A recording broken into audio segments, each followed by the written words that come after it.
Eu montei essa simples carteira para mostrar para vocês que dá sim para bater o CDI no curto prazo. E a gente vai entender juntos como uma carteira somente com ETFs muito simples e muito básicos pode gerar retornos interessantes, claro, tomando os devidos cuidados. O intuito desse vídeo não é que essas carteiras sejam copiadas por alguém que está assistindo, isso aqui não é uma recomendação de compra, e essas aqui também não são as carteiras recomendadas Resulta Capital, tá bom? Isso aqui é só um portfólio a ser estudado, tá certo? E que, enfim, se você tiver mais interesse, você pode fazer mais alguns estudos em cima dele, tá bom? As recomendações de ativos mesmo só posso dar em um ambiente fechado de login, e aí de fato eu mostro as carteiras recomendadas Resulta Capital. Agora, vamos entender aqui então o que eu fiz e qual que é a ideia desse estudo para a gente entender na prática como uma carteira somente de ETFs aqui da Bolsa Brasileira pode sim ser muito interessante para quem quer uma abordagem mais simples e mais tranquila, tá bom? Lembrando, claro, que o que eu vou trazer aqui é algo bem simplificado, sem muita complexidade, justamente para ser o caso talvez mais do dia a dia, um caso um pouco mais tranquilo, comum, tá? No final das contas dá para aprofundar muita coisa aqui, mas eu só quero mostrar para vocês que como o simples, mesmo sendo simples, ele funciona. Comenta para mim qual desses ativos você tem na sua carteira hoje, e claro, se quiser comentar como é que tá a sua carteira hoje, numa dessa eu faço até um quadro analisando a carteira dos inscritos. Então vamos entender o que eu fiz aqui e o que a gente vai ver aqui na prática hoje. Lembrando que isso aqui ó, tá tudo no site ETFs Brasil, tá? Então essa ferramenta aqui, gratuita, vocês podem testar também. Qual que é a ideia? Peguei aqui, coloquei aqui 100 mil reais de valor inicial, tentei puxar o máximo para trás das simulações, tá? Tem algumas limitações, infelizmente. E coloquei aqui ó, que não tem aportes mensais, tá? Então a gente vai ver realmente a valorização pura, né? O efeito puro da valorização desses ativos. E aí o que dá para fazer aqui, né? Dá para colocar 3 portfólios, né? A gente poderia colocar até classes diferentes e tal, mas eu simplesmente peguei os mesmos ativos e alterei aqui conservador, moderado e arrojado. E qual que foi a ideia dos ativos que eu peguei aqui? Eu peguei os ativos mais básicos e gerais que representam classes aqui do Brasil e do exterior, dos ativos principais, tá bom? Com dados suficientemente para trás. Então eu peguei o LFTS11, aqui vamos desconsiderar aquela questão do imposto de renda, tá? Vamos só para ele representar aqui dentro do portfólio a renda fixa pós-fixada. Peguei o IMAB11 para ele representar dentro da nossa carteira aqui, né? A renda fixa híbrida do IPCA+. Eu peguei o BOVA11 para ser nosso Ibovespa e VVB11, o SP500 em dólares, né? Perdão, em reais, dolarizado, ou seja, com o efeito do câmbio ao nosso favor. E ainda o Small 11 para você aí que quer um pouquinho mais aí de aventura, enfim, como um componente aqui de Small Caps. Tentar capturar algum ganho maior aí nessa classe de ativos que é um pouco mais volátil.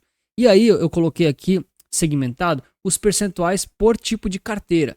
Tá? Lembrando, se eu ficar explicando por que eu botei cada um desses percentuais aqui, esse vídeo é interminável, tem alguma lógica por trás, mas não dá para ficar explicando tudo, tá bom? Mas de forma geral, a gente nota um padrão, né, que é bem nítido, né? Então, quanto mais conservador, mais renda fixa a gente tem, quanto menos conservador, né, mais arrojado, mais renda variável a gente vai vendo, tá bom?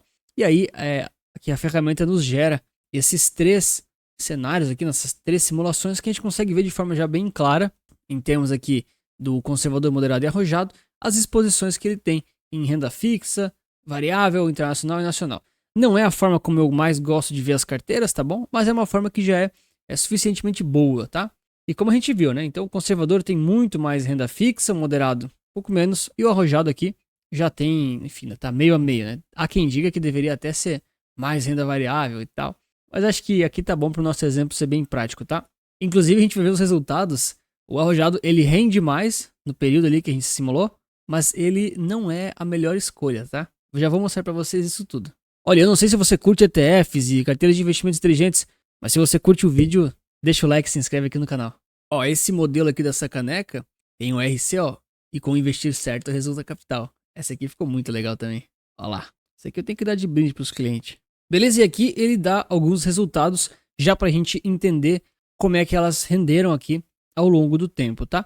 Então existe uma limitação temporal da ferramenta, porque alguns desses ETFs não têm há 30, 40 anos. O IMAB11, por exemplo, foi lançado em 2019. Então a gente tem limitações da simulação começando lá, vindo até os dias de hoje, tá? Mas já vai dar para ter uma noção boa ali, de 4, 5 anos, como é que rendeu esse portfólio, porque ele passou aí por ciclos de alta de juros, de queda de juros, passou ali pela pandemia. Então querendo ou não, já vai ter uma ideia do que está rolando aqui nesses portfólios. Lembra, a gente colocou 100 mil reais no início em cada um deles, e aqui no final a gente tem aqui, ó, 170 mil no arrojado, 166 no moderado e 165 no mais conservador. Então, de cara o pessoal fala, pô, mas o arrojado rendeu mais, né? Vamos analisar a volatilidade daqui a pouquinho, tá? Eles fazem aqui essa consolidação, né? Lembra que são os mesmos ativos, apenas mudam os percentuais. Então, vai alterar, né, basicamente, essa questão aqui dos ativos dentro de cada carteira. E aqui a gente começa a ter uma informação muito interessante já. Notem como em 2022, vários aqui dos resultados acabaram sendo ou negativos ou muito baixos. E o que isso vai nos mostrando agora ao longo da análise? Que essa carteira, mesmo com anos negativos ou resultados meio ruins, ela ainda assim conseguiu entregar bons retornos acumulados no longo prazo. Longo não, né? Curto, médio. Mas vocês me entenderam. E isso aqui nos mostra uma coisa importante, que ao longo do tempo, existem anos ou meses assim nas nossas carteiras. Isso, infelizmente, faz parte do jogo. Mas existem também anos muito bons, de forma que você no acumulado consegue ter uma boa valorização. Outra coisa, né? Os percentuais que eu coloco aqui em cima, 65, 40, 30 e assim vai, eles são fixos, tá bom?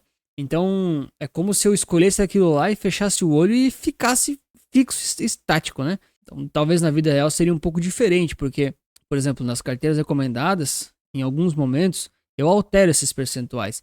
Não vai alterar, tipo, drasticamente. Tipo, cara, não vai de 60% para 5% de uma vez só, né? Isso não existe. Isso aí é muito agressivo, na minha opinião. Mas existe uma certa exposição maior ou menor a setores de maior volatilidade, de mais risco, atrelados ou não atrelados ao dólar e assim por diante. Então, seria uma simulação um pouco mais complexa, né? Não, nem dá para refazer isso, né? Mas fica o lembrete, né? Então, existem anos bons, existem anos ruins, mas no acumulado você consegue ter aqui, ó, resultados bem interessantes. Então aqui a gente tem o acumulado das carteiras, dos resultados que elas deram. Tô deixando aqui, ó, o DI e o IBOV para a gente comparar visualmente agora já um pouquinho de como é que elas performaram e qual que foi o resultado. Lembra, tem limitações aqui, então a gente só consegue pegar de 2019 até agora, tá? E presta atenção, a gente teve aqui, ó, o DI começando aqui com esses 30 mil reais, 30 mil pontos, tá? É só uma referência para a gente entender o quanto que ele valorizou a mais ou menos das carteiras, tá? Então ele finaliza aqui na simulação com algo próximo aí a 47, 48 mil pontos ou R$ 1.000, algo próximo aí de 50, 55% de valorização aí o CDI nesse mesmo período. O Ibovespa aqui para baixo, essa linha mais volátil, a gente vê que ele, enfim, perdeu para o CDI e perdeu também para nossas carteiras aqui, né?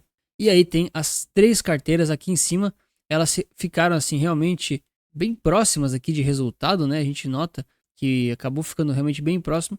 E elas, como tem as mesmas classes de ativos, elas fazem os mesmos topos e os mesmos fundos, porque, cara, o mercado ele anda igual para todas elas, né? Então isso é muito natural. Mas o que a gente percebe é que por mais que a arrojada ali, né, tá fechando aqui em 170, lembra, né? Começou com 100, agora tá 170, valorizou 70%. Não quer dizer que ela foi melhor, porque olha só, ela tem mais volatilidade, ela subiu mais e caiu mais. Então, ela não conseguiu, de certa forma, ser tão boa assim para capturar esses ganhos e não deixar eles irem embora. Essa análise é bem importante fazer, porque senão as pessoas acham que só porque a carteira está mais volátil e valorizando mais ou menos do que o índice, o Ibovespa, o CDI, quer dizer que ela está gerando alfa. E não é verdade. Às vezes simplesmente vem uma nova crise e a carteira caiu muito de novo. Nesse caso, as carteiras, elas até que conseguem sim gerar um alfa, tá? Por quê? Porque elas batem o CDI, elas ficam acima do CDI e elas também, além de ficar acima do IBOV, né? Quando o IBOV cai, elas não caem tanto assim, né? Notem aqui no meio de 2020, né? Então as carteiras caíram, mas não caíram tanto quanto o IBOV. E quando o IBOV subiu, que ajudou a carregar as carteiras, elas também subiram, mas o IBOV aqui, ao devolver os ganhos ou ficar parado, as carteiras continuaram subindo, continuaram indo embora, tá bom? E claro, se a gente for analisar a interferência, né, a contribuição de cada um desses ativos, a gente sabe mais ou menos o que cada um fez, tá? Mas o que ajudou muito aqui, pelo menos na finaleira, foi o IVVB11, né, que é o SP500 dolarizado lá, né, ajudando demais com a valorização do dólar e do mercado americano. E claro, em outros momentos, o próprio Ibovespa foi muito bem, o Small 11 também. E fica sempre o aviso, essa carteira aqui, ela tem 5 ativos. Basicamente, eles representam as principais classes de ativos que os investidores podem usar para ficar expostos de uma forma interessante nas carteiras deles.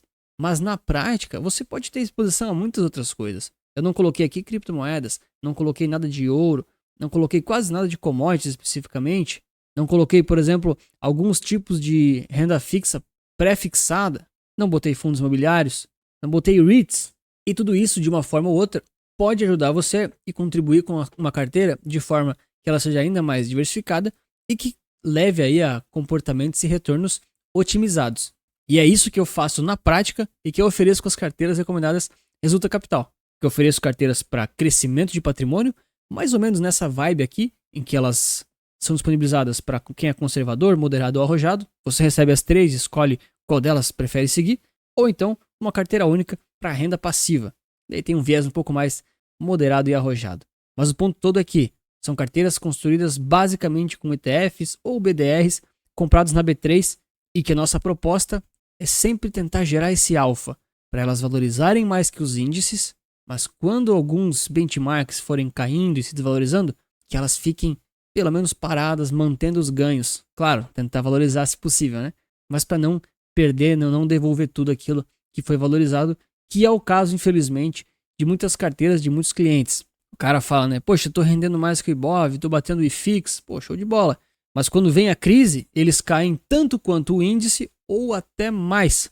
Então você não tá melhor que o mercado, você só tá mais volátil do que ele. Esse cuidado é muito importante a gente ter.